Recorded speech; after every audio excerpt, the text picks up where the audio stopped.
Swift times Kelce, Hush Money from Bay, and common misconceptions about Black households. On this episode of Simply Necessary Conversations. Make sure you guys like, comment, share, and subscribe.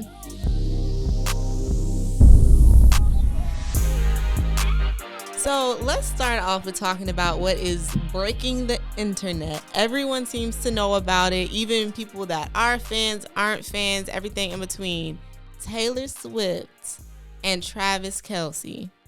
Are they together? Are they not together? Is it publicity? Is it true love? Like, what is going on? I didn't even know who he was. I didn't know who he was either. I don't follow sports unless there is a really cute quarterback or something. Joe Burrow. Hi, Joe. Jalen Hurts, Unless it's something like that, I don't know who athletes are. Of course, I know who Taylor Swift is because you went through your Taylor Swift phase where you when I chose what you could listen to and who you could listen to. Yeah, I don't know why you had me listening to her. Well, no, you liked her, and I was okay with you liking her. No, I liked her because you wanted me to listen to like super like clean poppy music when I was a kid. Well, and she can write a nice little bop. Like her songs are catchy. Yeah. Like and they. I'm just not like I'm not a Swiftie. Yeah. Like, I respect her hustle. I think she's a genius businesswoman, and I think she's a good songwriter in terms of, like, the audience that she is writing to. I'm just not that audience. There are people that adore her and that ride for her, and I understand it because she speaks to teenage and female angst in a certain way. Like they said, I asked one of her fans, like, what's the big deal about her? And she was like, for everything that happens in your life, Taylor has a song. Yeah, I don't think that applies to me. So it's like, well, but anyway, I this whole, well, first of all, Taylor's MO.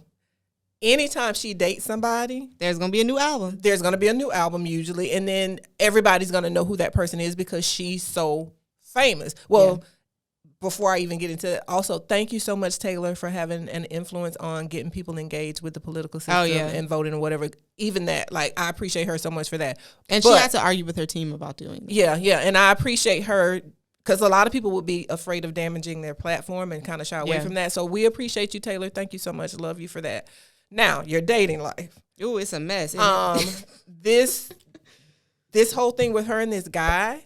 Like, I never know when people like her and him get together if their PR people haven't said, wouldn't it be great if, or won't it elevate your platform? Thing about it, though, is I don't think her platform can be elevated anymore. So I think he's in a position where he's the only person benefiting, in my opinion. Yeah. She made his jersey sales rise 400%. Yeah. So I don't think he's really doing anything for her other than maybe getting more men to listen to her music. But I feel like a lot of men already listen to Taylor. Yeah, on the low, I think there's a lot of male Swifties. A lot of my guy friends. I'm not gonna call y'all out, but I done heard y'all bopping to Taylor before. The thing about it though is, it's kind of crazy because I kind of hope that she doesn't like him for real in a crazy kind of way, because if she does like him for real and then he's just doing it for clout, that is going to upset me to no end. Okay, let's look at the facts of the matter. Okay. Let's keep it real. Because it looks a little, something in the buttermilk ain't clean. This is what I'm like, this is a little suspicious. I'm a little bit concerned. First, she looks like none of his exes. And I'm not saying that you only have to date specific people, but if you Google Travis Kelce's exes, they look like Imari. They're Black women, which is fine. But like Taylor she looks completely different than them. Which if I was her, I would just be like, so do you have a tie? Like, am I an exception to? Like, I personally is he experimenting and saying, okay, let me date somebody that if I look at your exes and all your exes look exactly the same, and then there's me. That's concerning. Now, if you're the type of person where you're like dating everyone and you don't have a type, and that's perfectly all right. But when I tell you all his exes look like they could be sisters, and then there's Taylor. And they look like they can be sisters. So I'm just like, all of a sudden you liked Black girls and now you're going with like Taylor Swift. I think that's a little bit concerning if I'm her. Like, there's nothing wrong with her. She's obviously pretty successful, talented, like he should want to date her. Yeah. But it's just, if you look at the exes, it's just not, it don't the match. The math is not mathing. And also, one of his exes came out and said that once a cheater, always a cheater, and that he was a narcissist. Uh-oh. So I'm just like, it's kind of seeming like maybe he jokingly asked her out in that public way, and then it went. Wait. Okay, so back up. I didn't know how they ended up in this situation. Basically, from how did it start? What I recall from the social mediums is that he like said something about like, oh, Taylor, you should come to one of my games. Oh. And then that's how this whole thing started. So I feel like if I was her, I would see that it's kind of like, oh, he was being funny, like, oh yeah, Taylor, come to one of my games. But then once he saw it blow up. Okay, so was the game that she just went to, was her first game going? But was that their first hangout, their first meeting? I don't know if that was their first hangout. But they left together. I know they left together, but if indeed that was their first hangout, first meeting, this is totally a PR stunt. And she was I didn't know if they with the mom and everything. Yeah, and I'm sure the mom loved her. Like, of course, it's Taylor Swift. Like, be realistic. But like, if that was their first get together, then clearly he's being opportunistic. Like, yeah. Because I didn't know if they had dated or had been talking. I don't think, based on what the information that I'm privy to, I don't think so. And like, I just don't think that they match. Like, she's very like preppy, cute, fun, whatever. And he's very like brooding, nonchalant. Like, the vibe doesn't seem the same. Girl, Taylor, watch your back. But I'm just, if an ex-girlfriend came out, like, I'm publicly dating, like, I'm a celebrity and I'm publicly dating somebody, and then an ex-girlfriend is just like, ooh, girl, once a cheater, always a cheater. Be safe, though. I would feel what he needs to know is he will become some song lyrics if he is just messing with Taylor. And the Swifties will cancel him. His jersey sales increase. The Swifties will undo that. What's that one song where she's like, he's cheer captain. She's cheer captain, and I'm on the bleachers. That's kind of what it's giving. Honey, Taylor and the Swifties will undo him, just like they have elevated his platform. They will slap it from under him. He better watch his back. I feel like both of them, you in danger, girl. Like Whoopi Goldberg said in that movie. Because it's suspicious. It's suspicious. It seems like a PR stunt. And it worked. The other thing that I forgot to mention, when she went to the game and she was up in the skybox with the mom, the actual NFL's Twitter account, the background image for their account was her in the skybox. And then in the comment or in the caption or the description, that's the word I'm looking for, it said Taylor's version. The NFL changed their logo temporarily to Taylor Swift just because she's dating Travis Kelce. See, this could be a deal between her camp and the NFL. It doesn't even necessarily have to just be him, honey. I wonder you why can him, though. Follow the money. I wonder why specifically him, because there's so many like football players. Maybe they needed? So is he the quarterback of his team? Like I don't know. But is he the quarterback? Travis. And then there's always anytime that you think you know the story. There's always something that you don't know. He is something that is called a football tight end. I have no idea what that is. Okay, a tight end. Okay, so he's not the quarterback. What is a tight end? Okay, now we got to Google what's a tight end. Don't test me. I think he's on defense. What a foot... See, you embarrassing both of us. We know nothing. I'm not embarrassed. I know some football stuff, but I don't know that. In the words of that viral TikTok, I'm just a girl. I don't know about this. Okay, tight ends are used as blockers to protect the quarterback. So he's on defense. He's defense. During passing plays. I don't know what a passing play is. To open holes in the line. I don't know what that is. He basically blocks and protects the quarterback from getting tackled by the other team when he's trying to. They have a little diagram. Look, I don't know what that means. Oh, that's cute. Mm-hmm. Oh, wow. I understand some football. I don't know the specifics, but okay. So he's a defensive player. He tries to protect the quarterback so that the quarterback can throw passes and they can make touchdowns. So like when the quarterback does a little like throw it to somebody all the way down there, and one of the people trying to do the touchdown thing. Yeah, he's one of the people. Trying to also not to like keep this going, but he can dance. Travis Kelce. They made a compilation of him dancing with like Taylor Swift music overlaid in the background, but he has like these end zone touchdown dances. He got a little pep in his stuff. I was like, okay, you kind of fine. Well, anyway, I shouldn't say they're both much more famous right now. He's much more famous. Than She's just the same. He ever was, but he better not play with Taylor because she has people, and they will she come for him. Has people. They will cancel him just like we're cheering for you now. We will take you down. And then also, I would just like to say to all the people that are coming for Travis because he's not with a black girl, that doesn't make sense. Yeah, you can't get You mad can't get mad at somebody for dating their own from race. Their own race. Like, calm you down. can't get mad at somebody for dating somebody in general Taylor because it's not Swift your lyrics. business. You need to calm down. But it just like I was seeing so many comments of like, oh, he's not with a black girl, he should be with a black. And I'm just like, are y'all dumb? Are y'all slow? Because he can be with whoever he wants to be with, and that's just stupid. Exactly. But anyways, Yeah. Enough of the Swifty. Swift. Wait, what is their Gate? What is their Swifty? What is their couple name though? Oh, somebody gave them one. It's what is it? I can't remember what it is, but they do have one. They do. Mm-hmm. Somebody Travis and Taylor.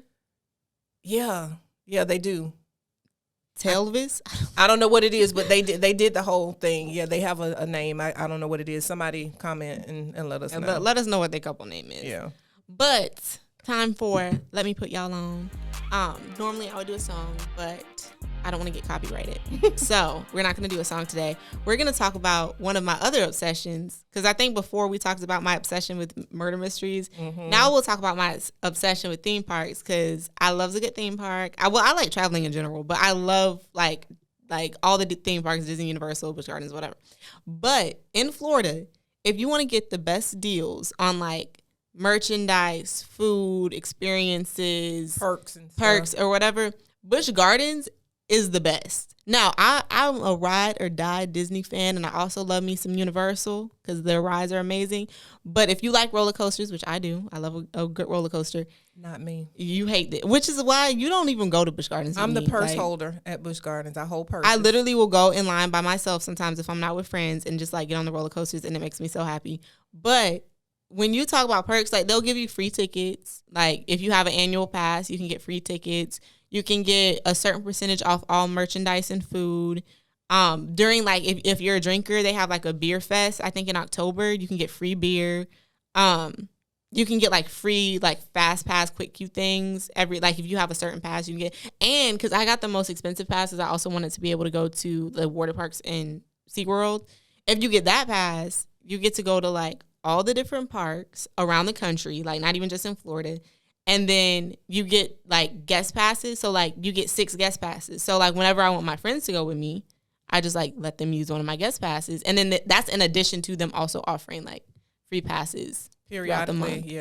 Yeah, it is a really good deal. It's a good value. Busch Gardens, You're welcome for this free commercial. A free commercial? Yeah. Y'all make me a sponsor, please. Yeah, it's a good deal. I don't like the roller coasters, but I like going in the park. I don't understand that. I really don't understand not liking roller coasters. It's called my stomach drops out when they do the drop. I can't. But like that's the thrill. No, it's the sick feeling. I love it. I can do fast. I can do I'm not squeamish about spinning around and that kind of stuff.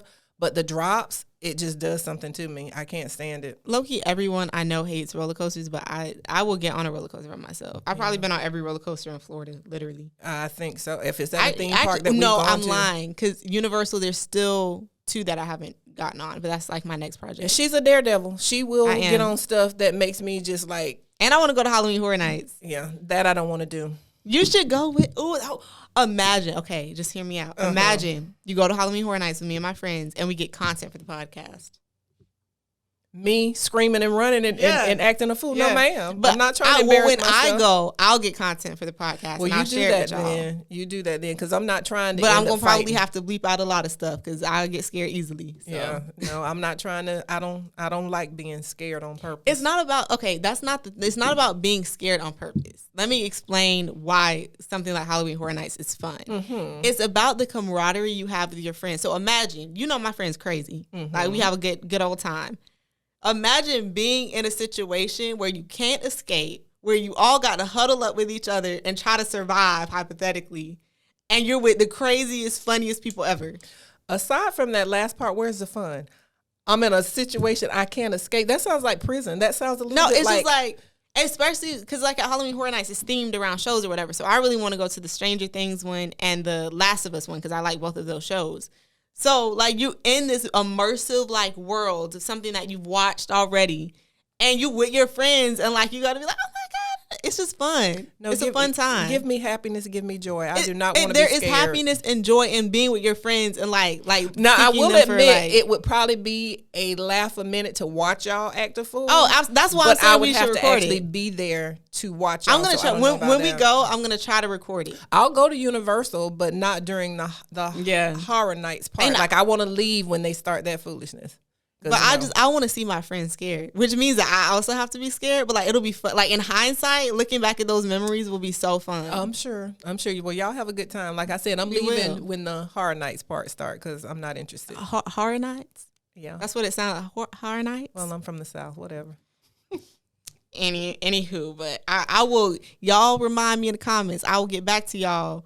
If I either do Halloween Horror Nights or Halloween whatever, or I just go to a haunted house or something, I will provide the receipts of me being scared poopless. Oh, well, that haunted house makes me think of a crazy story, but I'll tell that later. Maybe later in the month as we approach Halloween.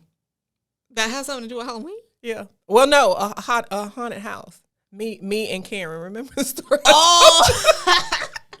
Yeah, I'll tell that story later. But see how that was fun and you can laugh about it? It was embarrassing, but anyway, move on. Sometimes you got to be embarrassed to have a little kiki. But you know something else that's terrifying? What's that? Is this man, I saw this on the Shade Room.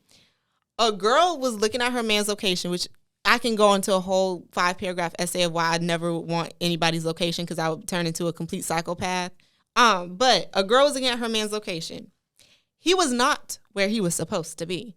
She was that. Like, he asked her where he was. And he was like, oh, I'm at the studio. And she was like, this is not the studio. So then he Apple pays her $3,500. And the discourse on the World Wide Web is, would you take the money and hush? Would you take the money and run? Or would you take the money and cuss him out? I'm gonna opt for take the money and run because at this point, the implication is that he's with some other female. I do not believe in being anybody's number one. If we got numbers, we got a problem. I got to be the only one. Yeah. So I don't believe in being number one. I don't believe in being his main bae. I'm not a pygmisha. No, ma'am. No, like I'm not pygmisha. Me. As long as you come home to me, I'm not. We've talked about that. I'm not a pygmisha. I don't believe in numbers. I don't believe in being the most important. I got to be number only, or we ain't dealing. So if he's stupid enough to cash at me, or however he sent her the money, I'm keeping the money, but I'm not keeping him. Thank you. Like, I keep referencing TikToks. Hopefully y'all get it. But like that sounds like, and I went right to the police department. I'm going right to the bank and I'm putting that money in. That this is for my pain and suffering. And I'm going to block your number. Because I would just be offended that I asked you where you were. One, you lied. You said you were somewhere that you weren't when you knew when you knew we were sharing locations. So like, what are you lying even for? That if he knew she had his location, he kind of was. Maybe that was his way of paying her off. Like, take this money and go away. Because if he knew she could see where he was, I don't get it. I personally don't understand. But one, you lied because you ain't where you was supposed. Where you at? Well, what you doing? Who you with? So no, that's the first strike. Then not only did you lie. You try to send me money as if I can be bought, as if I don't have my own means of money. It takes more than $3,500. Like, tell you what, I'm not for sale. Period. You can't buy me. Period. But $3,500, that's a complete insult. But no, yeah, that would be okay. This is how it ends. Thank you for this donation. For this donation to me now going and doing some things to forget about you. Like, this is the money this is the fund that you started for me to begin my Forget About You campaign. But what really concerned me was the number of women that I saw in the comments being like, oh girl, I'm hushing. Like, what you mean? That's $3,500. I'm like, are y'all broke? Pick Mishas. But no, I'm just like, do you not have a job? Because only women that don't have a job would be like, oh, you gave me $35. Even I could be broker than a Belgrade Indian. I don't care how broke I am. There's no amount of money that you're going to give me to get me to let you disrespect me. Period. End of story. Like, no. It's just the fact that like, we're not talking $100,000. We're not talking like, it could be even if $1 billion. Even if it was life-changing money, I would still go to my bank account, cash it, block you, and then you'll never hear from me again. I'm going to keep the money because you owe me that for disrespecting me, but you're not going to get to keep being with me. The ease of things. It was like, that's $1,300. I was like, what? We acting like that's big, like just go to work. Well, but okay, the women that were saying that, think about it. The women that were saying that, that's who they are. Like, but and see, I feel like that's what's wrong. That's with who he thought she was, and maybe she was. That's what's wrong with society now is that certain people, men and women, both equally in different ways, have made it seem okay to just like buy people off, like not genuinely care about people, not genuinely respect people, but just feel like they can buy people off. Yes. Here, this money, baby. This all you need. Like this, go get your nails done, go get your hair done. That doesn't mean anything. I think there's certain people that have low enough self-esteem that works with, like, you, because you gotta kind of say to yourself, if you accept a situation like that, if you accept that kind of dynamic, you gotta kind of be saying to yourself, number one, this is the only way that I can get somebody. Like, yeah. I gotta accept these pennies that they're throwing at me in order to keep them.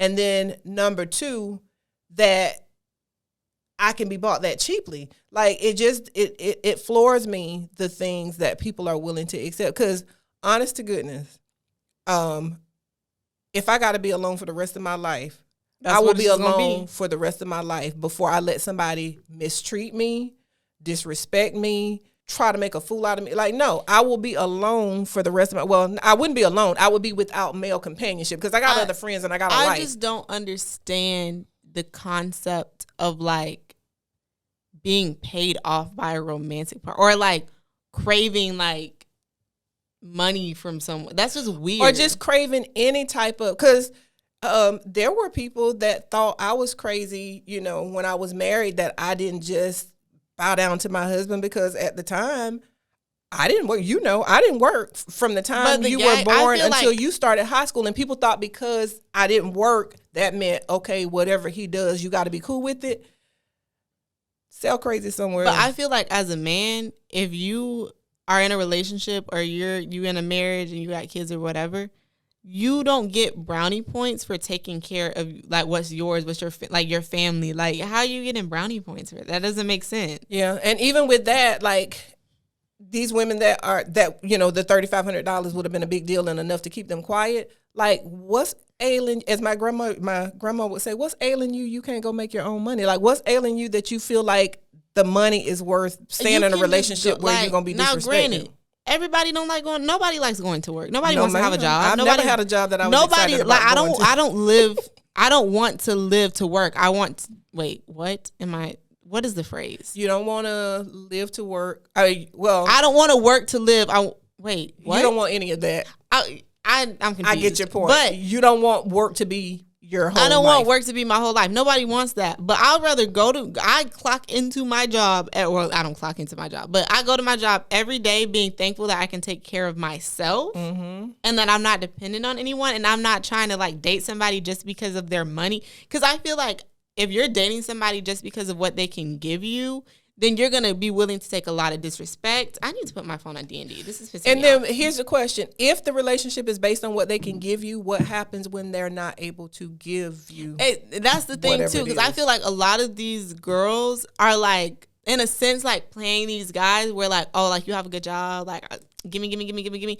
What if they, like, lost their job? What if they had, like, a health issue and they lost all their money? Like, are you going to stick beside them? Or are you going to run for the hills? Because it's giving you going to run for the hills as long as there's not a check coming in.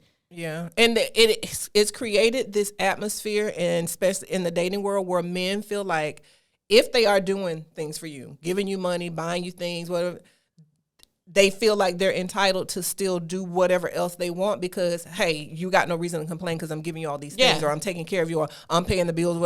And it makes the bare minimum seem like a great deal. Like when a guy takes a girl out on a date in this generation, at least my generation of dating, they think that that is the biggest deal, and that you are just supposed to be madly in love with them, and you're supposed to just be like a complete and utter simp just because they took you out on a date. No. Yeah. Because what you just did for me, I could have done for myself. I could have done it with my friends. I could have done it by myself. I'm not grateful that you took me out. Like, I'm grateful for your company. I'm grateful that we get to spend more time together and that we're like bonding or whatever. And I don't even think grateful though is the right word. We should be mutually.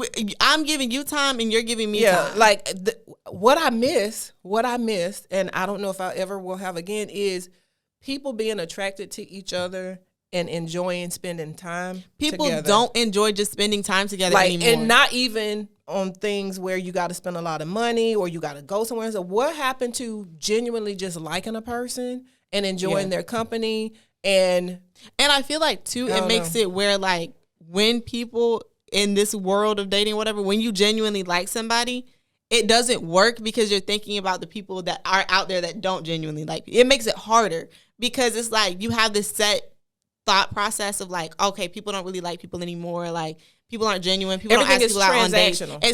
Everything is transactional. Like you expect the worst. So when you actually genuinely like somebody, you're just like, what is this? I don't know what to do with this. This is weird. I don't know how to act. It's hard.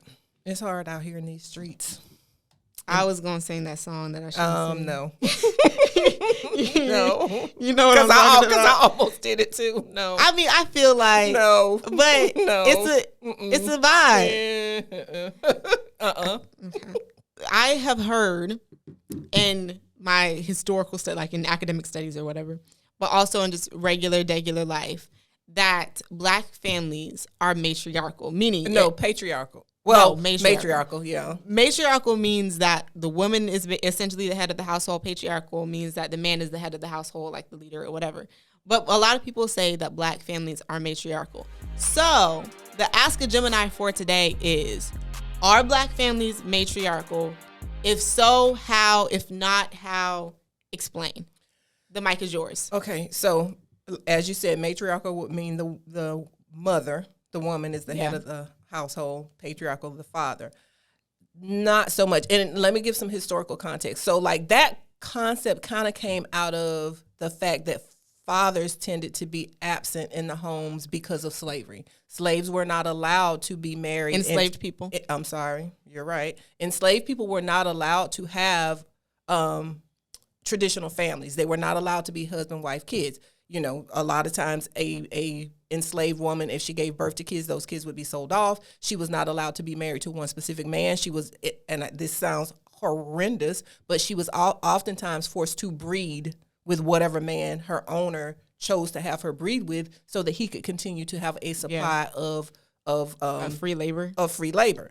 So the whole concept of Black men not being in their households kind of came out of it was a cultivated concept. It's not an innate characteristic of Black people. So while that was true, that Black men were absent, and people still do all kinds of research and stuff about, is that why Black men tend not to be faithful? That's why, Black marriages don't tend to happen, and once they happen, they don't tend to last. Like, there's a whole historical context for that. But with that being said, Black families are not matriarchal. They're matrifocal. Meaning, a lot of times the things, the daily life, the important events, the holidays are kind of focused around the mother, but it's not necessarily a matriarchal home. For instance, in my home, in your home too, my mother tended to take care of the household things, like make sure the house ran smoothly. But my father was also very present. Like, he was there. There was no situation where he was taking a backseat to my mom and her decisions and her choices or whatever. He was there. But when a man saw or sees that he has a trustworthy, good woman, a lot of times he'll just step back and be like, whatever you want, hun. Like, what happy wife, happy life kind of mindset. Yeah. So the woman tends to run the household, know what's going on in the house, know what's going on with the kids, kind of let the father know what's going on, give him updates or whatever, and he kind of just sits back in the cut, hopefully, helping to provide financially, hopefully, being present when necessary and being as involved as necessary, but the woman tends to kind of run the house. And too, I'd like to add, in addition to like slavery being the cause of that, also during like the Jim Crow period and bleeding into more modern history or whatever, it was more beneficial for Black women to not have a man in the household based on like the laws and rules and regulations of what was going on in the states at the time versus having a man in the household. Yeah, the government and also the over incarceration of Black men also contribute. If there's a lot of contributing factors. So when people on the outside, when other races are looking and just like, oh dang, like why are black men not in the household? First of all, that's not true for everyone. There are a lot of black men that care about their families and that are good fathers and that provide whatever. Yeah. But when you do see that, there's a reason for that. It's not because black people are innately incapable of being in romantic relationships and have longevity. It's because they were. Well, even the government orchestrated some of that, in that my dad talks about when he was growing up, if a woman was receiving public assistance, this is back in the day, because like we know that this doesn't exist now, but he would talk a lot about if a woman was receiving public assistance, if the people that kind of kept track of who was getting what and whatever found out that she had a man in the house, her assistance would be cut off. Like to the point that they would come and actually check houses, and if they found a man's clothing there or felt like a man was occupying that space, they would cut off her public assistance. So they made it such that it was more beneficial to the woman to have kids, but no husband, no man in the household. And some people might say, oh, it just kind of happened.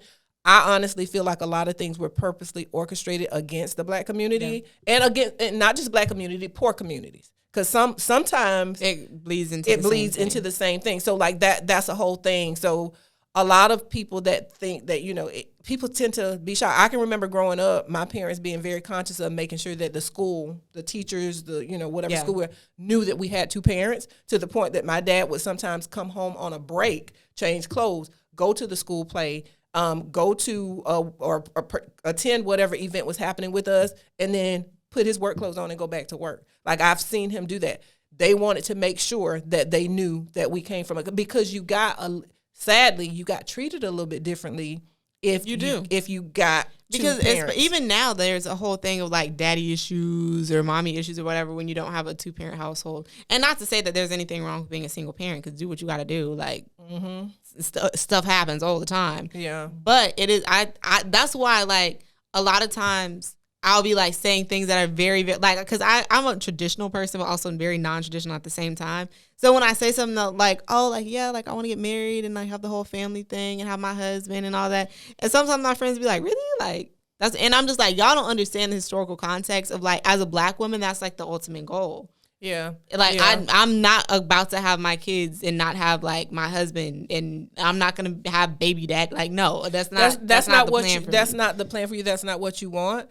No shade to people that because like in situations where it doesn't just happen to black people. Yeah. Because I never thought I would be divorced. Yeah, like so stuff happens. You don't have control over things like that. But there are a lot of historical events that led up to people having this perception that black men are absent from the home, the house, and that they don't want families. I feel like you getting a divorce let me see both sides of it, because as a child I had the 2-parent households and that whole like model family, happy, everything, wonderful, sunshine, flowers, rainbows, whatever. And then was it all of that? I had to be a little extra with it. But now I get to see the other side of that, of not having a man in the house, and I'm still holding it down. You still holding it down, period. Literally nothing changed for me, like finance-wise, accessibility-wise. That was my goal. Like, now, that was I went through college without having to have a 2-parent household. Yeah, and that's what I would like to say that to women too. Never allow yourself to get into a situation where you're dependent on someone. Never let yourself, because even when I wasn't working, because I literally took a 17-year maternity leave. So even when I wasn't working, I was always conscious and mindful of if something were to happen to him, if he lost his job. Bombastic side eye. If he lost his job or whatever, what would I do? And I always had a plan mentally what I would do. I never allowed myself to be just like completely dependent on him in a psychological way. When I got a divorce, well, even before the divorce, someone did lose a job, and I was like, okay, so now this job is gone. One of us have to work. One of us have to have benefits. I got on the Googler, and it's like first one that gets tagged in is tagged in. It happened that we both got tagged in kind of at the same time, but like I was always mindful of what would I do if, the current situation fell through. And when it fell through, I rallied. And like, once I got the divorce, still living in the same house, driving a newer car. 2 new cars. Still, I not one time asked for any help. It's like, okay, he's no longer there. I got me. I got you. We good. Yeah, like nothing really changed. Yeah. Now, the only thing that I do miss about having a man, and that's not even like like at this point, I want my own man in the house. Forget a father, whatever. But it's like the technical things. Like technical and the stuff where you get dirty. Like my toilet is broken right now. I have to handle that. Stop telling people that. Stop telling people the toilet is broken. It's not broken. No, like there's like a valve thing there's that something I can fix. Yeah, but like I don't want to do it myself. If you're a plumber and you feel sorry for us, let us know. But anyway, yeah, there's but like stuff like that, or like taking out the trash, doing the lawn, like all of that's still done. Now the taking out the trash part is not a big deal. No, but like I would rather not do it. It was a big deal because like I didn't do it, but now it's like okay, just wheel it. I mean, the thing is on wheel. Yeah, but like I don't want to do it. Yeah, cleaning my car, I don't want to do that. That's not for me. I don't want to wash my car. Like that's not for me to do. Well, I'm sorry, like I don't want to do that. There are definitely pros to having a man in the house, but then on the flip side, there's less mess. Like the house stays cleaner when there's not a man. I mean, that's true. In the house, like so. Anyway, but I will go on record and hate me if you want to. I will go on record and say the ideal situation, especially for young people, dinks first, double income, no kids. Introduce the kids, so you got a 2-parent household with kids, and then hopefully the marriage stays together and lasts, and then the kids eventually leave the house, and then you go into that second honeymoon phase. That's the dream. Like that for me. Now that might not be for everybody. Do what you do. Do whatever you want to do. Whatever you want to do. I'm talking about me personally. I think that would. I want to get my money up, then have my kids. Then okay, kids, you're grown now, and then I get to have my second turn up years. You know? Yeah. Because like I'm at a point now where I ain't gotta take care of anybody but me. You got your own transportation. You got your own. Like I can look out for me. And that part kind of it's not what I planned. To being single. That's not what I planned. But it kind of feels good to just only have to worry about me. Yeah, because I didn't. When I was married, it was always worried about husband. But then too, for me, because I've never been married before. Obviously, for me, it's like it would make my little 9 to 5 life more exciting if I was like coming home to my husband versus just like no shade to you. I love you as my mother, but like I don't want to come home to my mom every day. Like that's kind of boring. It gets boring. I get it. And at your age, you shouldn't have. I mean, well, you're just getting started. Yeah, I'm still young. You got time. I'm not 35, y'all. Like I'm only 21. Because 35 is ancient. Yeah, it is. Sure. 35 is, oh my God. Nursing homes, you need to dial them up. Mm-hmm. But 21 is still very, very, very young. Yeah. It's just like because I graduated so early, my life is a little. Yeah, you're a little ahead of the game in some ways. So, like, yeah, you got time. But while we were talking about men of the house and like having a man in the house, this is like a second part to ask a Gemini. What makes someone a man of the house versus being a man that's just in the house? Ooh, child. Okay. Because there's a difference.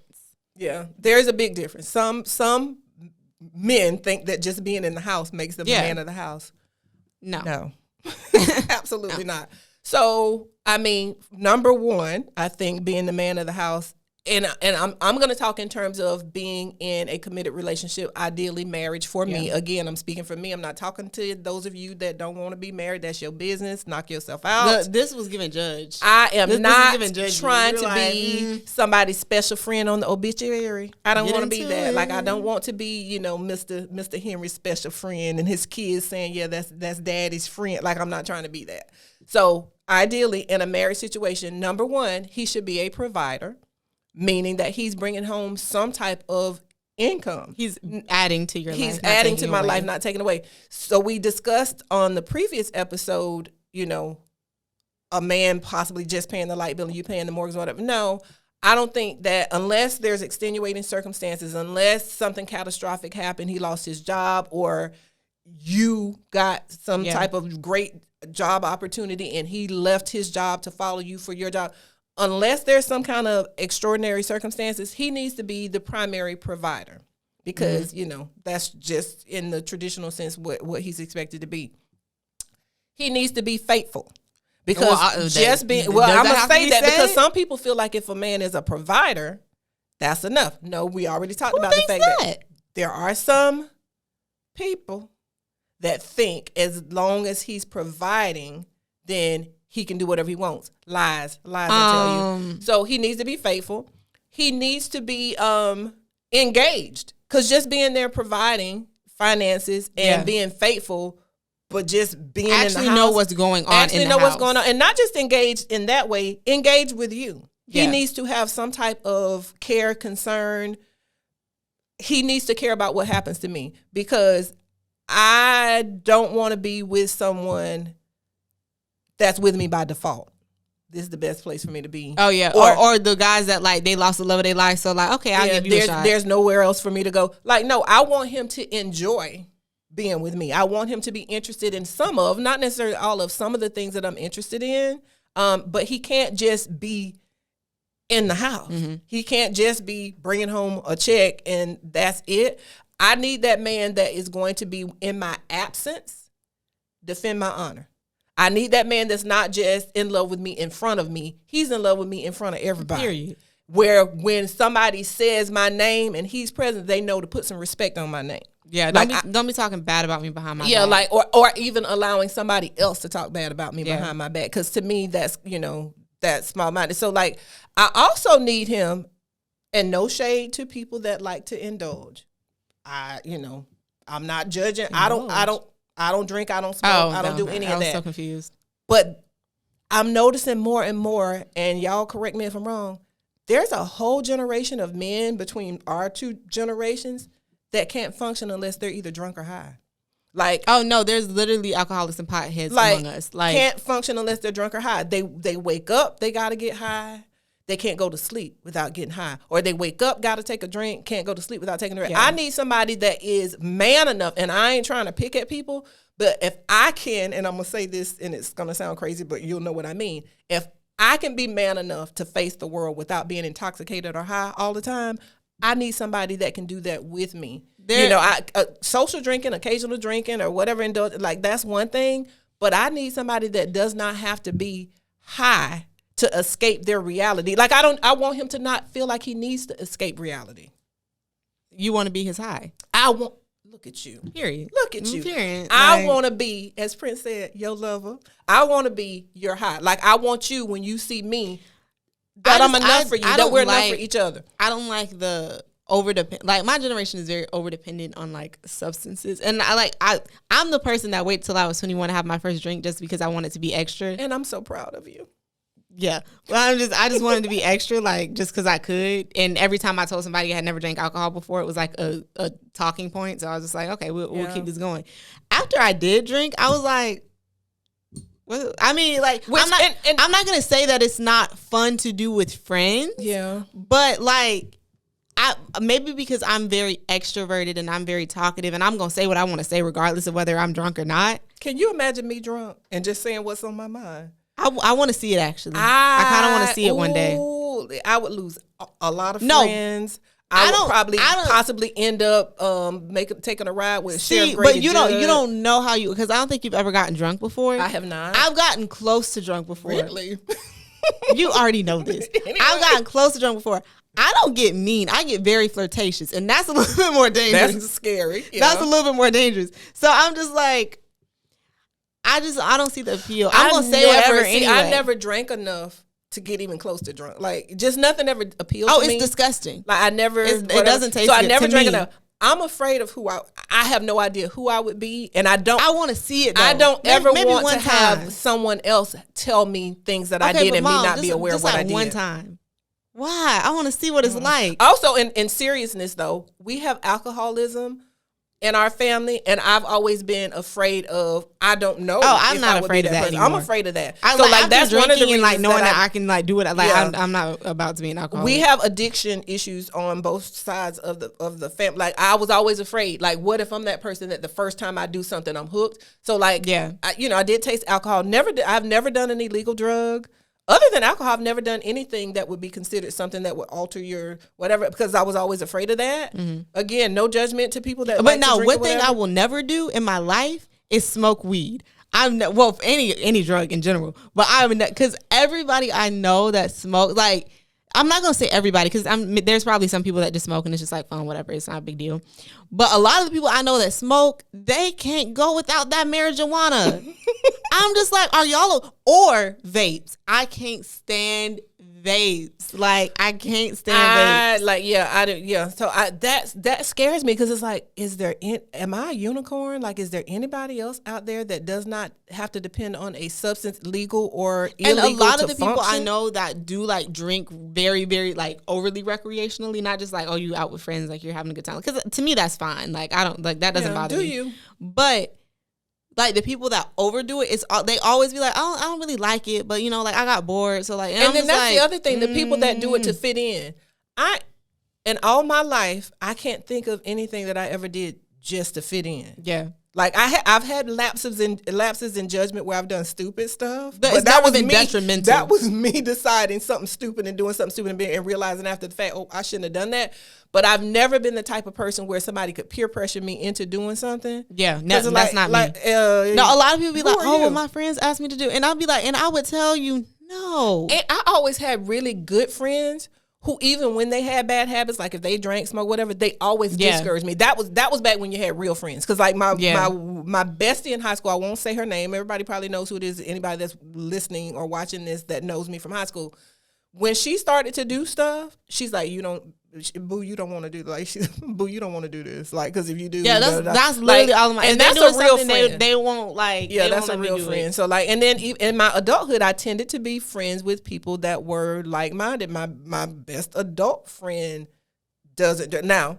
Has she tried stuff? Yeah, and that's another funny story. I have to get her permission to tell that. But anyway, she got drunk. No. Anyway, you got to tell me off the camera. Off camera. But like none of my friends were big drinkers. Like I have friends that drink. I don't know if I have friends that smoke because if they do, they've never done it around me. But I have friends that drink. I don't think I have any friends that smoke. Actually. But yeah, so we kind of have gone off on that tangent. But like I've noticed with a lot of men, they're self-medicating and they can't function without that. And I really need somebody that can be present in my life. Literally just talk to. Why is my maps popping up? Ugh, it's just a mess.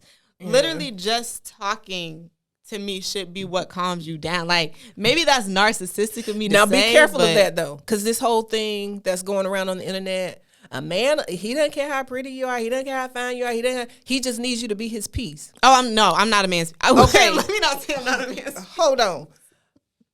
When they say he needs you to be his piece, some men have that confused with just putting up with whatever he does and never pointing out his faults. If that statement is just taken at what it should mean by the dictionary definition, absolutely, you should be your man's piece. But that whole let him act a fool, let him do stupid stuff, never criticize or critique him. I'm sorry. If you don't want to be critiqued, you don't want to date me. I'm sorry because same thing. If you see me doing something crazy or stupid, respectfully let me know. The most attractive thing, if I'm talking to a guy and I'm saying something, and like sometimes I do it as a test. I'll say something that I know is crazy or wrong just to see, are you going to like correct me and like put me in my place in a certain type of way, in a respectful way? And when they do, I'm just like, okay. Yeah. I don't mind being corrected, but I will take it much better from somebody that I respect. If I don't respect, that's the other part. In order for him to be the man of the house, I gotta respect you. I gotta see you be tested in situations and make the right choices and the right decisions. If I don't respect you, I'm not attracted to you. Like for real. If I have seen you all day long do stupid stuff and that crazy whatever, I'm not attracted to you. And if you don't have like drive, if you don't have a good head on your shoulders, then you can't be the man of my house. Yeah. You might be the man in somebody else's house, but you will not be the man of my house. It's just simple like that. All of that. Like he has to provide, he has to protect, he has to respect, he has to enjoy my company. If he wants me to be his piece, he needs to be my piece. And it goes both ways. Yeah, loyalty, like all of that. Like it's very, very basic. But I feel like it's literally so. I told my friend the other day, I was like, if you want people to like you, and if you want to be friends with people in a relationship, literally all you have to do is be a nice, genuine person. Don't just be nice and fake nice. Be a nice, genuine person. And then you will be able to get whatever you want in terms of like with your progressing your relationships with people, because people like nice, genuine people. Literally all of the people that I'm closest with in my life right now are just nice, genuine people. Like I know that they have a kind heart, even sometimes when they get on my nerves, because sometimes they get on my nerves. they still have a kind heart, and I know that they don't have any ill intention in their interactions with me. That's what gets you far, and that's what makes someone be aware of those guys. I'm speaking for women. Be aware of those guys that are attracted to your light. They see that you're liked. They see that you're successful. They see that you're, doing well. So they want to be associated with you. They want to be, they want to be your partner so that people are, oh, he has a really good woman or whatever.